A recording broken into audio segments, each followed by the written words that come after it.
Greetings. Um, there's a big focus. This is Greg, and there's a big focus right now on Model 3 because of its revolutionary elements in many ways. I wanted to look at what I call three dumb questions that are worth asking and answering relative to the Model 3. The first of those is, should you get a Model 3 or should you get a used Model S? The second question is, um, beta testing life and what that's about. And the third question I'm wondering about is, what do you do with all these new users in high density areas, given that you have a certain fixed number of charging stations that exist? So the first question is, as I was reviewing with friends that are owners, etc., what was going to happen is that a lot of users are out there with cars starting to be sold, something in the 50,000 or just below range, um, for a car with about 50,000 miles on it. Now, what's amazing is that there have been a lot of repairs or fixes done to get these cars stable. And what I'm wondering about is, when you have a $35,000 car and then you add on a few options, now you're in the 40K plus taxes and all that stuff, you're almost at that 50K number. And should you consider a vehicle that's used, um, that you can get right now and know everything about it? Or do you go for the brand new vehicle that isn't used and you get warranty and other benefits from it, but you have to wait a long time and you don't know when it's going to arrive? Um, I would suggest that it's actually a good idea to consider a used Tesla. And in particular, as we head into the start of the model run for the Model 3, there are a lot of S users that'll be trading in. And in essence, you're going to have more supply of Teslas out there. And therefore, I think there's an opportunity to pick up a carefully taken care of, um, with a few years on it, Model S.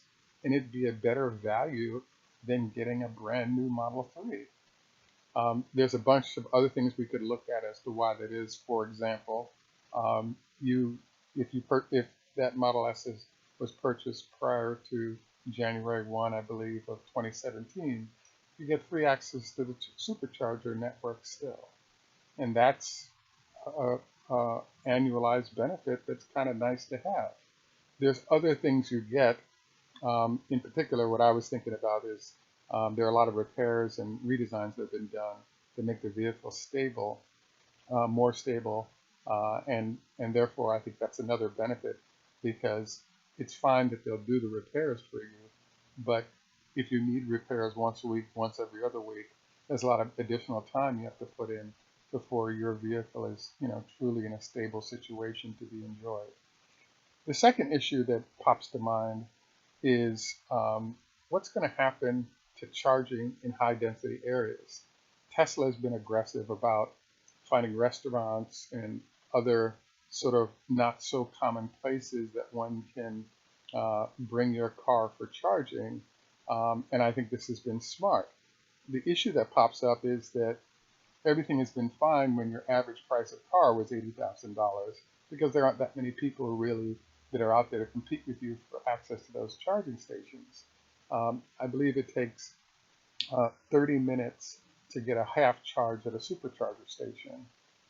That's a pretty good speed of time, but you can fill up a car, a regular vehicle, in under 3 or 4 minutes with traditional gasoline.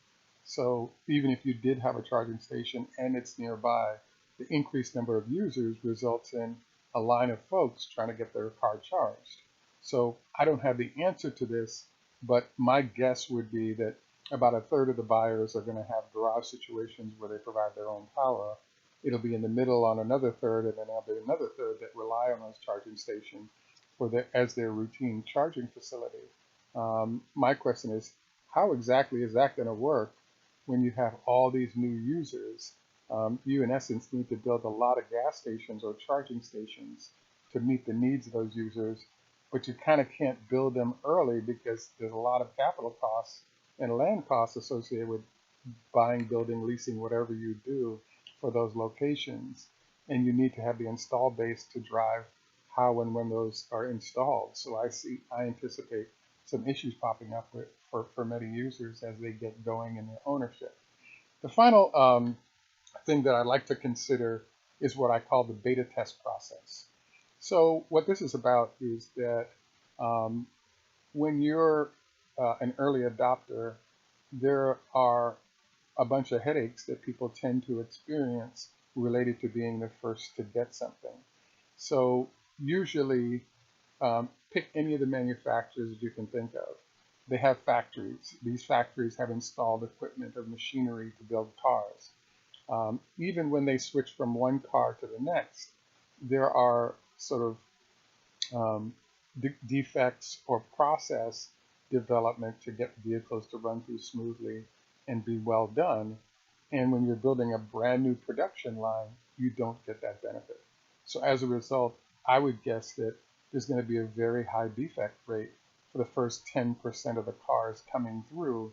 And then the defect rate will decline dramatically, both from just process improvement by the teams that are building the vehicles and feedback from those early customers on what it is that's going wrong, and therefore that can be baked back into even things like redesign.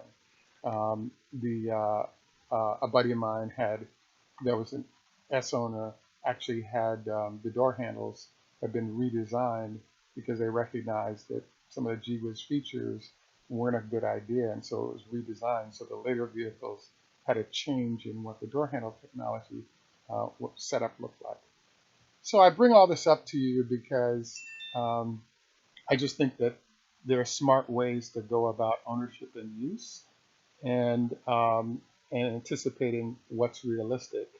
I don't think it's wise to assume that for someone that's brand new manufacturing a vehicle, you're going to get Toyota level quality out the door. Will it happen? I think it will, because there's a lot of small and large elements to how Tesla is put together that result in this vehicle being a great car to own for long periods of time. You know, worth noting some of those question headaches that might arise.